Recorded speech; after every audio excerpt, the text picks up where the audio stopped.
Hey guys, it's your boy Noah.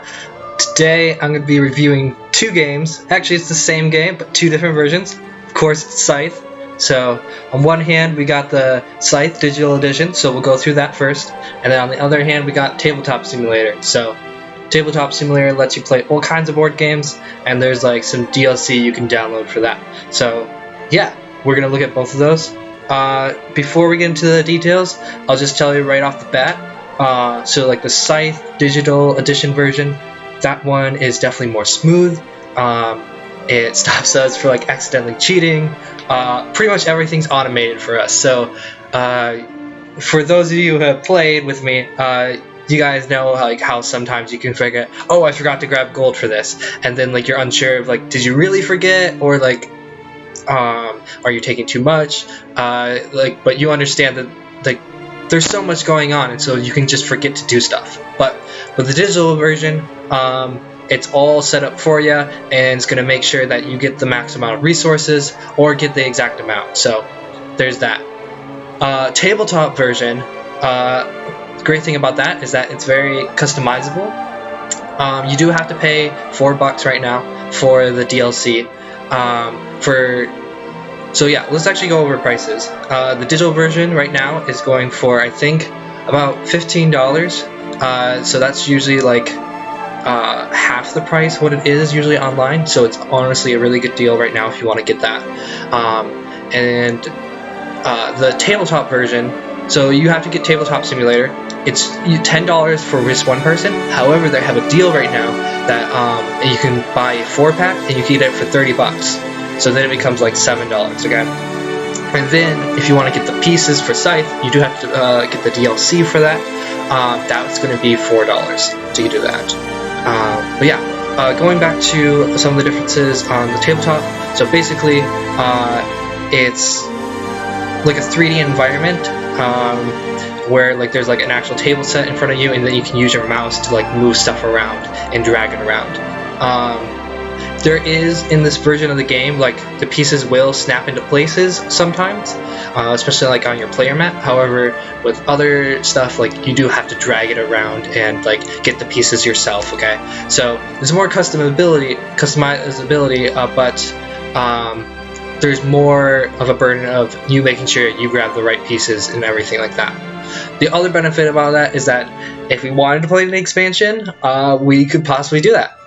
Also, right off the bat, another benefit about Tabletop Simulator is if we decided to play another tabletop game, we could do that and either buy it, or a lot of times there's a bunch of like free games online that somebody else just made the digital pieces, and we just have to download it and then we can play it. So basically, it's the main difference between them is like automation, everything's done for you, and customizability.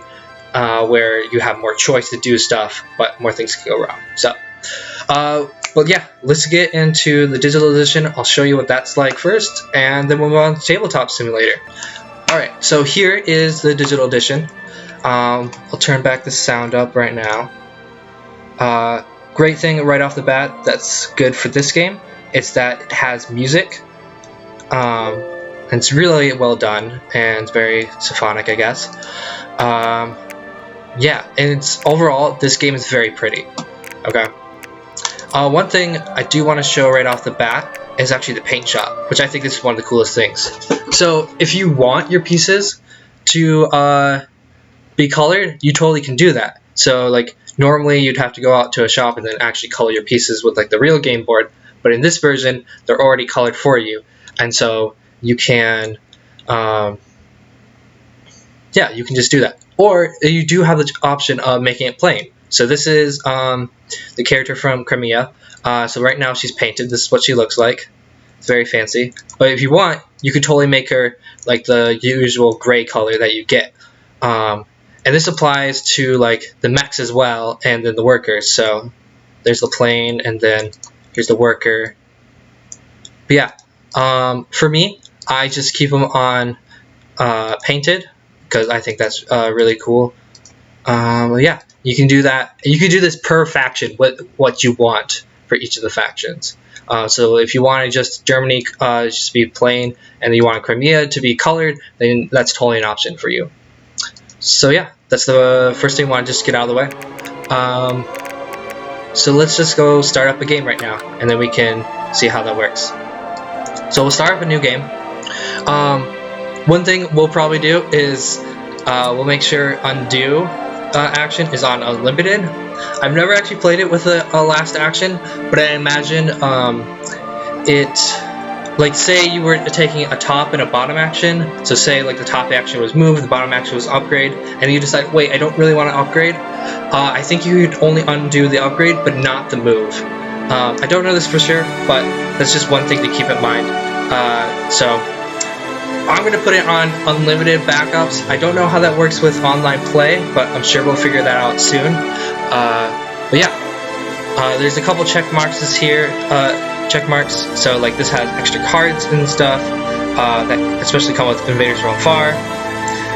Then we have Invaders from Afar, and Invaders from Afar is Albion and Togawa, basically Britain and Japan. And then it also has this check mark right here, where this bans boards that are not supposed to be played together. Okay, and like if you go on an official website, this is like there's 2 boards that are not allowed to be played because you can win a lot faster with them. But yeah, let's add like one more bot into this. I played it once. I got 3rd out of 7 players, so that was pretty cool. You can choose your nation right here, and then you can actually choose what board you have. If we play it, I would say we're just going to choose our nations, but not the boards. In this situation, I'm not going to even choose my nation. I'm just going to let it choose for me. So let's click start in the game. And it looks like I got Poland. So it's cool right here because it's going to tell me all like the beginning information that I'd want to know. It tells me like what players I have and what nations they're playing. Let's see. Over here, it's going to tell me my faction ability, and it's also going to tell me my 2 secret objectives, and then kind of like the starting resources that I have. And then over here, it's also going to tell me the structure bonus. So it looks like for this game, if you build next to an encounter card or an encounter space, I'm going to get some more money at the end of the game, which is great because Polina, her faction ability is you get to pick 2 options per encounter card. So I'm going to be going next to encounter spaces all the time anyways. So this is honestly a pretty good setup for me. Great thing I love about this is that it's so cinematic. It almost makes it feel like a movie, which I think is great.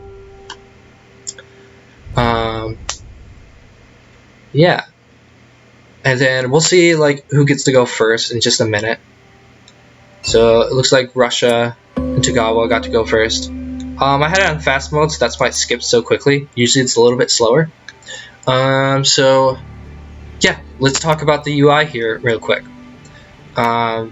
So first thing first, we'll go over, this is like the last 2 turns that went by. So I'm going to scroll back so I can zoom out a little bit.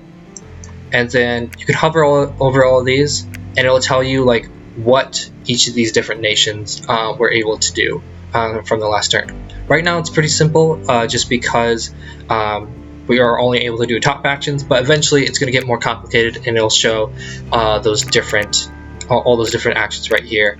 So at some point you might see like, I don't know, 5 or 6 tiles, and it's all from what the last nation did. Let's go over this top part of the UI. So the first part right here, this tells you all the different achievements you can get. And so we have that achievement marker or star marker right here. In order to get this right here though, you do have to click a setting that's in here and go to options, and that's going to be power, popularity, triumph tracks. So that will turn on this, and this track right there. But I like to have them on because it makes it feel more like the game. The next thing is like it tells you the score, and so this is kind of showing you how many resources and people have. This is something that makes it different from the board game because when you're looking at the board game, you obviously can't really add up everything in your head that quickly because there's just so much. But this allows you to just like see automatically because it's a computer. It's also like tied to the popularity track right there, so you can see most of the information on this right there. Next thing is, this is the structure bonus. Usually that's on this part of the board right here.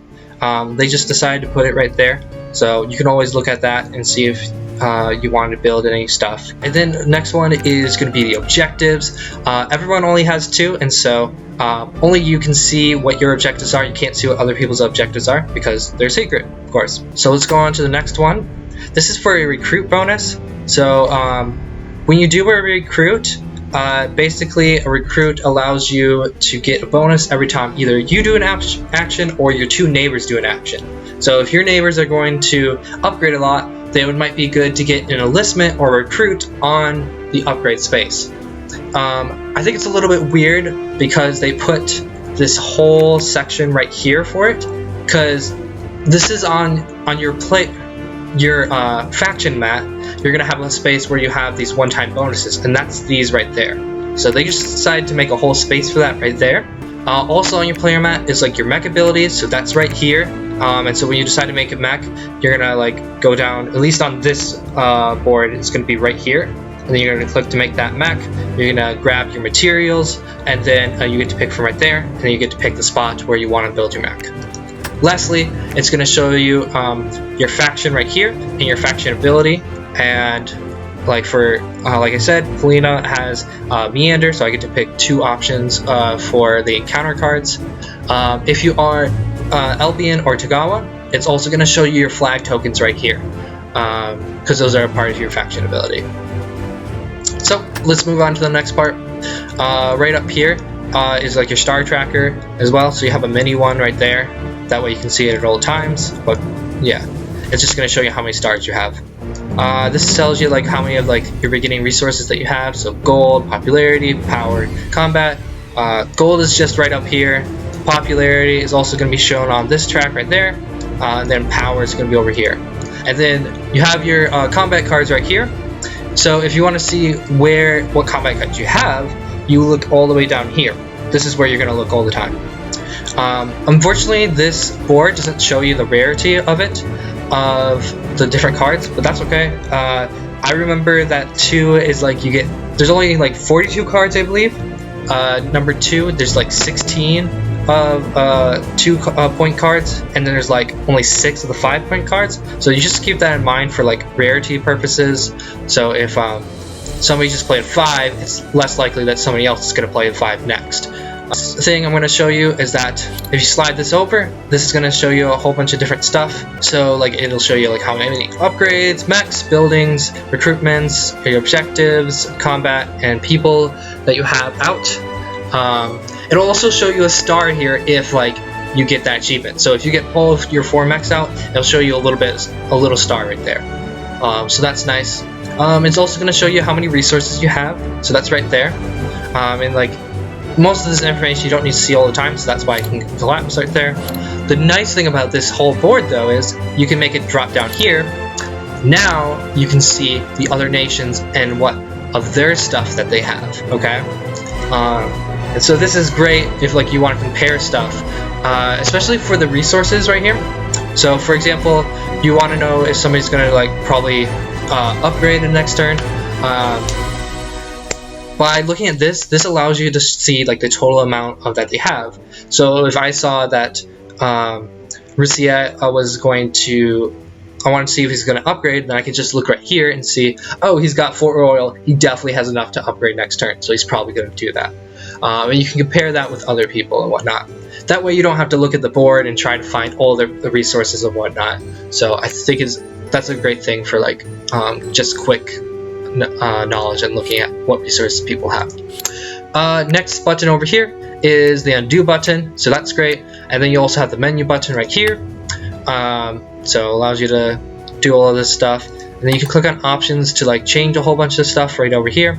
So yeah, most of these things I have turned on. Most of it's default, but I did turn on like the power, popularity, and triumph tracks because I wanted to see those sideboards on the side.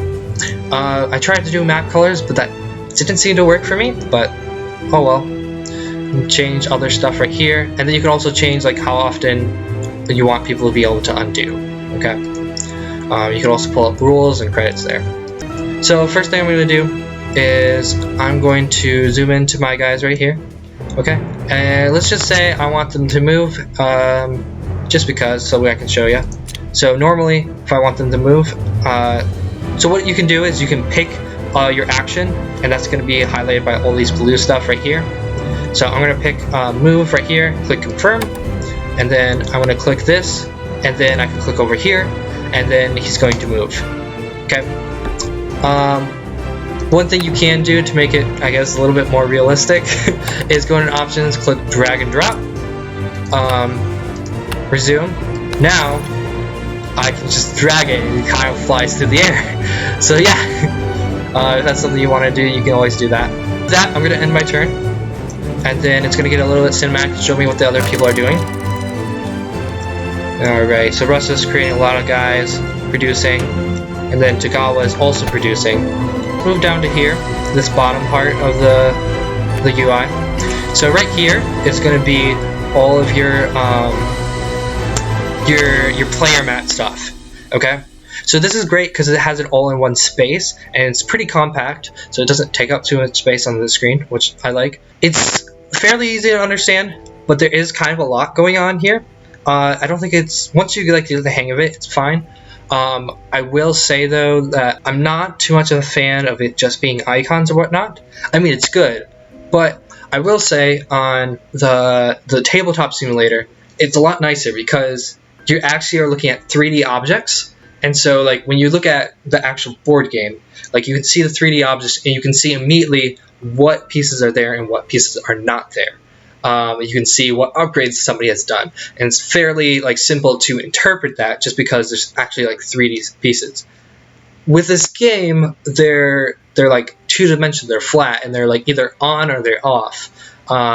So like you can either have a gray or like a green or red, which is good. It's just I think I prefer the tabletop simulator version of looking at the pieces, so that's easier to interpret things. I think the last thing we need to go over is just over here. If you want to see what another person's board is, you can go over here. So let's look at our own right now. So if you highlight it, you look out over to the left side. It's going to tell you what your faction is, and then it's going to say I have the innovative board, and then it's going to show me all my Mac and character abilities right there, plus my faction ability. Okay. If you want to see what another person has, you can highlight over them, and it'll tell you how many stars they have. It looks like Russia has the engineering board, which is honestly a really good board for them. And it's going to show you all their character abilities. And then also you have Tagawa over here. Looks like they have the patriotic board. One thing you can do though is you can click on it, okay, and you can decide give them some of your money.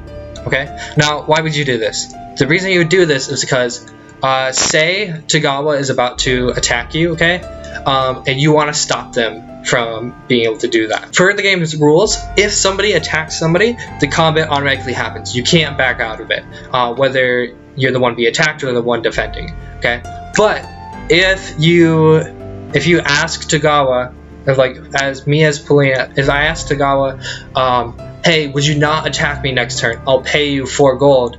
That's totally fair. So you're allowed to do bribes, but and only with money. You can't do resources. You're allowed to do bribes, but you have to do it before the combat happens. I think that pretty much explains everything in the game right here. Yeah, let's just move on to the next game. Alright, so now we got Tabletop Simulator going right now. So I'll just open up a random game first, so you can see a little bit of the stuff. Basically, it's got a whole bunch of games here, and you can download whatever. This is basically a program that lets you have game pieces or whatever, and you can move however you want. So let's just pull up something let's pull up poker. The reason I'm pulling up poker is because it has some chips and some cards. So if I want to pick up the whole entire deck, I can just click on it and drag it. If I just want to grab a card, it's a little bit finicky, but you have to click and drag really quickly. Okay. And then if you want to flip it, basically you press F over this. Okay. And now I see I have a 3 right there, and I can press F again. If I want to rotate the screen, you use right click and just use your mouse. One thing I noticed right off the bat is that using a trackpad is not as great. definitely a mouse helps, because like there's different stuff you want to do, like drag this around and like press F with like the other hand. Okay, I'm sure you can configure some other buttons and stuff like that, but that's how it is default. But yeah, you can just like move these pieces around like that. If you want to shuffle the cards, you can pick it up and just shake it, and now it's actually shuffled. I can place this, flip it around, place it back, shuffle it. Oop. Yeah, so you have to do like kind of a long press, and then if I take another card, whoops. So yeah, you have to kind of pull it quickly in order to just take one card. And then look, it's a 9, so it definitely shuffled for us. So I'm gonna quit out of this, and then I'll show you, so I can show you Scythe now. Okay, so let's create this, and I'll create a hot seat since I don't have any other people to play with. And so I'll choose red for right now, and then have the other person choose white, and then I'm going to double click on Scythe, and we'll get this loaded. Alright, so now everything's all loaded. All the cards are shuffled right now, so that's good. Oh yeah, if you want to move your position, then use WASD to move back and forth like this, and if you want to rotate, you can use the arrow keys. Also, you can, like I said, the right click. So first thing you want to do is we'll pick a faction right here. So if you want to be random, then you can pick this right here. So I'm just going to pull it quickly. Oh, looks like pick. Okay. There we go. So now I'm going to flip this over. Looks like I am Albion. Okay, I don't need this anymore. So I'm just going to move over here with my WSD keys, and now I'm just going to throw it off the table because it really doesn't matter anymore. And then we can pick the next card right here, flip it over, Crimea, I don't know. I'll just pick whatever is closest to Albion. So we'll do Polina. So I'm done with this deck because it's just going to show me like what the random factions are. So I'll throw this off. I'll pick a player mat right here. So quickly take that right there, flip that over. Okay, looks like we're doing patriotic, and then the other player is doing engineering. Okay, throw this off there, throw this off. Whoops, I need the whole thing. Throw that off. There we go. Okay, so I'm gonna click right here. This is gonna set up my board. Okay, I forgot. You have to switch what seat you are in. So I'm gonna click change color. I'm gonna change it to green. Okay. And now I can click this button. Okay, cool. And this green space right here, this just shows that nobody's able to see this right now, okay? So I'm going to grab 2 objective cards. Okay. I'm going to flip them. So you see, like, I dropped it and it kind of, like, magnetically went there. So that's kind of how the game works. However, if you, like, try to move a character, it's not going to, like, magnetically go there. It's just kind of move. And I can also like rotate it too with Q and E, whatnot. I can also flip this as well. So if we're gonna look at this board right here, one of the things we'd want to do is like choose what board we have. So I think I chose, what was it? Patriotic. So what you gotta do is you gotta you look at this card right here. So it says State 2. Okay, you can read that on there. So what we do is we right click, we go to state, and we go to state 2. Now it's going to change it to the appropriate board, so patriotic. So now we can put on our things. So see, there's my upgrade cube. I put it about there, and it just kind of like falls into place. You see it kind of auto rotates and stuff, so it works out smoothly. This card right here, this is a card that's like not in the game normally. This is like one of my, it's a bluff card. So basically it's 0 points, and you can put it in the dial over here when you're going to do combat. And then when you turn it over, you can, some people are like, oh, I thought you were using a card, but you actually weren't. You were just using a 0 card. I can rotate this. That way I can pick a number or whatever for like when we're doing combat. Okay, and when we decide that we're both ready to do a combat, then I can just click reveal over on this button, Now everybody can see that, and what card I chose. But then if I click conceal again, then only I can see this. Also, about this space right here, only I can see this rectangle, okay? And so if I want to get combat cards, I'm going to grab a couple right here. Let's see, how many do I get? Oh, I get 0. Well, I'm just going to take them for learning purposes, okay? So if I put them in this spot right here, and then I flip them over, let's see, there we go. So see, now they're all in my hand. I gotta rotate this one around. And I can also see them down here. Nobody else can see this but me, so that's great. So I can put in the rest of these pieces right here, but I'm just gonna skip that for right now because we're not actually gonna like play a game or whatever. If we want to do ending turns, I can pick an option up here, go to turns, and then have turns on. So it says it's my turn right now, and then I can click end turn. Okay, now it's player 2. Player 2 is already in the white position, so she can already use this spot right here, click this button, and now all of her stuff pops up. And let's see, she chose engineering randomly, so we'll go up to here, click state. Let's see, what is engineering? That says state 3, so we'll change it to state 3. Now she's got that board. So we'll get those pieces right there, and I can like highlight them right here, put them and move them all at once. And then I'm going to move this one here. So she's ready to start the game in that sense. For this like allows you to pick the building thing. So I can just shake this to roll the die.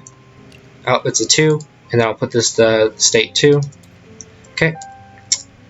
But yeah, that basically shows you all the basics of the game. You just have to move it with the WASD and then the arrow keys maybe a little bit, and then Q and E to rotate it, F to like flip stuff over, and then to like pick a card you have to like pull it. It looks like it seems better if you pull it from the side, and you have to pull it quickly. So there's one card. And so I would take this back, put it right here, flip it over, and then I can look at it. But yeah, that's basically the basics of this game. So everything is like set up for you in this situation. But yeah, like I said, you have to do everything yourself. And so it's a little bit wonky just kind of using a mouse to move your pieces, but like it works. But yeah, I think that shows everything about Tabletop Simulator. The only like other thing is that like I can go into games, and somebody's like made the expansion called The Rise of Fenris. I haven't completely figured that out yet, how to make it work, but it's something in the future that we can definitely try. There's a whole bunch of other games up here, and like a lot of them like are pretty cheap. They seem like $4 to like $8 or whatever. We can just play a whole bunch of games if we want. Like you can see there's all this DLC of just like great games that are out there. I think that wraps this up. Like I said in the beginning, the digital version, the benefit of it is that everything's automated and everything's going to work correctly and we don't have to think about too much. However, with Tabletop Simulator, you get a lot more choice and you get to place things how you want. And yeah, we can like add stuff to the game if we want, or like we can change the rules if we want. Like that's just something that we're able to do. And like of course, you could also just flip the table as well. Well, it doesn't work in every game, but in other games you actually get to flip the table. Apparently this one just makes the place disappear. But yeah, that wraps it up for this. I hope you guys liked this video. This is like a private link, so you can't share it. Yeah. Hope to play one of these versions with you guys soon. See you later.